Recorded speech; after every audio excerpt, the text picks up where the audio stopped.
നമസ്കാരം. മലയാളി വാർത്തയിലേക്ക് സ്വാഗതം. മലയാളി ട്രക്ക് ഡ്രൈവർ അർജുൻ ഉൾപ്പെടെയുള്ളവർക്കായി ശിരൂരിലെ തിരച്ചിൽ ദൌത്യം തുടരണമെന്ന് കർണാടക ഹൈക്കോടതി കഴിഞ്ഞ ദിവസം നിർദ്ദേശിച്ചിരുന്നു. കേന്ദ്ര സംസ്ഥാന സർക്കാരുകൾ സംയുക്തമായി തിരച്ചിൽ തുടരണമെന്നാണ് ഹൈക്കോടതിയുടെ നിർദ്ദേശം. Chief justice NV Anjaria, justice KV Anand എന്നിവർ ഉൾപ്പെടെ ഡിവിഷൻ ബെഞ്ചിന്റേതായിരുന്നു ഇടക്കാല ഉത്തരവ്. പ്രതികൂല കാലാവസ്ഥ കാരണം ദൌത്യം താൽക്കാലികം നിർത്തിയെന്ന് കർണാടക സർക്കാർ ഹൈക്കോടതി അറിയിച്ചിരുന്നു. 7 നോട്ട്സാണ് ഇപ്പോഴും ഗംഗാവലി നദിയിലെ അടിയൊഴുക്ക്. ഈ സാഹചര്യത്തിൽ തിരച്ചിൽ നടത്താനാവില്ല. തിരച്ചിൽ ദൌത്യം വൈകാതെ പുനരാരംഭിക്കുമെന്നും കർണാടക സർക്കാർ ഹൈക്കോടതി അറിയിച്ചിരുന്നു. എന്നാൽ ശിരൂരിൽ നല്ല കാലാവസ്ഥയാണെന്നും തെരച്ചിലിന് അനുമതി ലഭിക്കുന്നില്ല എന്നുമാണ് ലോറി ഉടമ മനാഫ് പ്രതികരിക്കുന്നത്. സ്ഥലത്ത് ഈശ്വർ മാൽപെ അടക്കമുള്ളവർ തുടരുന്നുണ്ട്.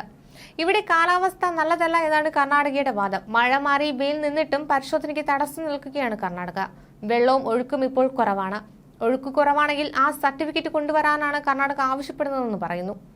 നാട്ടിലെ രാഷ്ട്രീയക്കാർ ഇടപെട്ടാൽ മാത്രമേ ശിരൂരിൽ എന്തെങ്കിലും ചെയ്യാൻ കഴിയുകയുള്ളൂ എന്നാണ് മനാഫ് പ്രതികരിക്കുന്നത്. റോഡെല്ലാം ക്ലിയർ ചെയ്ത് വാഹനങ്ങൾ കടത്തിവിട്ടു തുടങ്ങി. ഇലക്ട്രിക് ലൈനും വലിച്ച് പോസ്റ്റിട്ടു. ഇരുമ്പ് ഉപയോഗിച്ച് വശങ്ങൾ കെട്ടി. കോടതി ഉത്തരവിന് പോലും വില തരാതെയാണ് കർണാടകയുടെ പ്രവൃത്തി. കർണാടകയുടെ അനുമതി ലഭിച്ചാൽ പുഴയിലേക്ക് ഇറങ്ങാൻ സന്നദ്ധനായ ഈശ്വർ മാൽപെ അവിടെ തുടരുകയാണ്. കേരളത്തിൽ നിന്ന് ഡിസാസ്റ്റർ മാനേജ്മെന്റ് ലെറ്റർ ഉണ്ടെങ്കിൽ പരിഗണിക്കാമെന്നാണ് കളക്ടർ പറയുന്നത്. പുഴയ്ക്ക് നടുവിലായി ആദ്യ 3 മൺകൂനകളാണ് ഉണ്ടായിരുന്നത്. എന്നാൽ മഴ മാറി വെയിൽ വന്ന് പുഴയുടെ ഒഴുക്ക് കുറഞ്ഞതോടെ 7 മൺകൂനകളാണ് അവിടെ കാണാൻ സാധിക്കുന്നത്. സംഭവത്തെക്കുറിച്ച് മനാഫിന്റെ പ്രതികരണം ഇങ്ങനെ: ഇനി നമ്മൾ എന്നിട്ട് ചെല്ലണ്ട, അതാണ് ഒരു ഉദ്ദേശം. അതെ, നമ്മൾ അവിടെ ഇവിടെ എന്തായാലും എന്തെങ്കിലും മുൻകൂട്ടി ഇനി എന്തെങ്കിലും ചെയ്യാണ്ടെങ്കിൽ ഈ പണിയൊന്നും എടുത്തു വെക്കൂലോ. അത് ശരിയാണ്. അല്ലേ മനപ്പല്ലേ, കോടതി കർണാടക ഹൈക്കോടതി ഉത്തരവ് നമ്മുടെ കയ്യിൽ ഇരിക്കുന്നത്. അതെ, അതിന് പോലും അവർ വില തരുന്നില്ല. ഇല്ല. എവിടെ, കോഴിക്കോടാണോ അവിടെ കർണാടകയിലാണോ? കർണാടകയിലാണല്ലോ. എന്താ അവിടുത്തെ സിറ്റുവേഷൻ ഇപ്പം? ഒന്നും നടക്കില്ല. അവരെന്താ ഇറങ്ങുന്നുണ്ടെന്ന് പറയണോ? ഇല്ല, ഫുള്ളായിട്ട് നിർത്തിവെച്ചു. കാരണം എന്താന്ന് പറയണേ? കാരണം നല്ല കാലാവസ്ഥയാണ് ഇവിടെ, പക്ഷെ ഒരു പറയുന്നത് കാലാവസ്ഥ മോശമാണെന്നാ. അല്ല, കോടതിയുടെ ഉത്തരവില്ലേ കയ്യില്? ഒക്കെ ഉണ്ട്. ഉത്തരവ് കാണിച്ചില്ലായിരുന്നോ? കാണിച്ചു. ഒരു ഉത്തരവ് ഓരോ കയ്യിലുണ്ട് പറഞ്ഞു. നല്ല കാലാവസ്ഥ അവിടെ ഉണ്ടല്ലോ. അവിടുത്തെ കാലാവസ്ഥ എങ്ങനെയാണ് ഇപ്പം? അടിപൊളി, നല്ല വെയിലാ. ആ വെയിലത്തോട് ഇപ്പൊ അവിടെ ഇറങ്ങാൻ പറ്റില്ലെന്ന് പറയണോ? ഇറങ്ങാൻ പറ്റില്ല. വെള്ളത്തിന് വെള്ളം കുറവാണ്, ഒഴുക്കും കുറവാണ്. അപ്പം ഒഴുക്ക് കുറവാണെന്ന് ഒഴുക്കും അറിയാം. പക്ഷെ ഓര് പറയണത് ഒഴുക്ക് കുറവാണെങ്കിൽ അതിന്റെ സർട്ടിഫിക്കറ്റ് കൊണ്ടാ ഒഴുക്ക് കുറവാണെന്നുള്ളത്. ഞാൻ പറഞ്ഞു ഞാനല്ലല്ലോ സർട്ടിഫിക്കറ്റ് കൊടുക്കട്ടെ. അതോ ഒഴുക്ക് കുറവ് സർട്ടിഫിക്കറ്റ് തരേണ്ട ആളെന്നാണ് പറയുന്നത്. സർട്ടിഫിക്കറ്റ് കൊണ്ടുപോകാന്നാ പറയുന്നത്. ഇവിടുന്ന് ഇപ്പൊ ഒന്നും മനഃപൂർവ്വ ഇവിടുന്ന് ഒന്നും നടക്കൂല.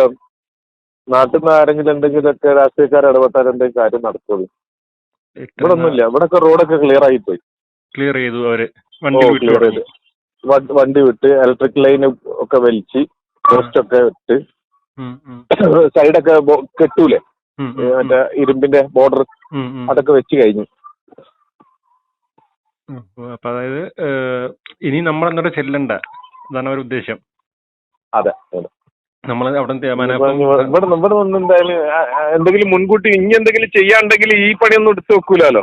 അത് ശരിയാണ്. അല്ലേ മനപ്പല്ലേ, കോടതി കർണാടക ഹൈക്കോടതി ഉത്തരവ് നമ്മുടെ കയ്യിൽ ഇരിക്കുന്നത്. അതെ, അതിന് പോലും അവർ വില തരുന്നില്ല. ഇല്ല. ഇതൊക്കെ ചെയ്യണമെന്നുണ്ടെങ്കിൽ ആരെങ്കിലും കാര്യമായിട്ട് ഇടപെടണം. അല്ലാതെ ഒന്നും ഈ കാര്യങ്ങൾ സർക്കാർ, കേരള സർക്കാർ ശ്രദ്ധയിൽപ്പെടുത്തിയായിരുന്നു ഈ കാര്യങ്ങൾ. കേരള സർക്കാർ എന്തായാലും ഇതില് ചെയ്യാൻ കഴിയുന്നതൊക്കെ ചെയ്യാന്ന് പറയുന്നുണ്ടല്ലോ. എന്താ ഇവിടെ അതിന്റെ ഒരു ഇത് കാണുന്നില്ല. അപ്പൊ നിങ്ങൾ അവിടെ തിരിക്കുകയാണോ അതോ അവിടെ തന്നെ നിൽക്കുകയാണോ ഇനി?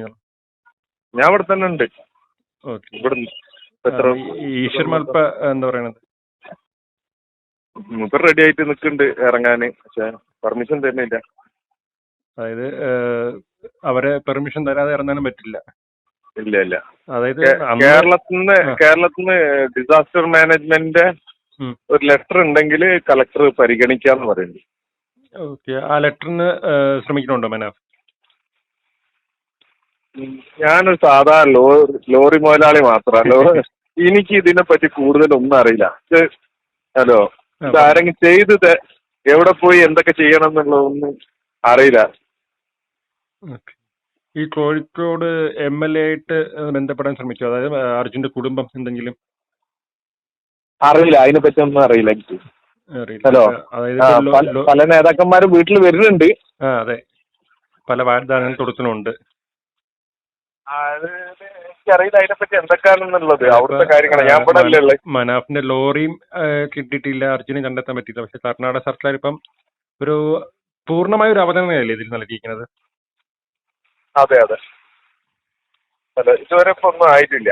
ഓക്കെ. ഇപ്പൊ നല്ല കാലാവസ്ഥ ആണ് ഇവിടെ ഉള്ള. മഴയില്ല അവിടെ? മഴയില്ല, വല്ലപ്പോഴും ഒന്ന് ചെറുങ്ങനെ പെയ്ത് പോവും. അതന്നെ.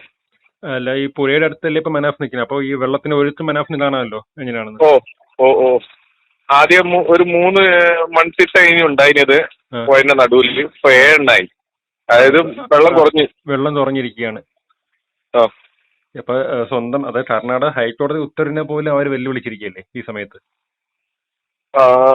ഇപ്പൊ ഇവിടെ ഇപ്പൊ എന്തായാലും പണിയൊന്നും നടക്കുന്നില്ല. ഹലോ, നടക്കാനുള്ള സാധ്യതയും ഇല്ല. ഇല്ല. ഓക്കെ. ഇല്ല ഇല്ല. ശരി മനാഫ്. ഓക്കെ. ഓക്കെ.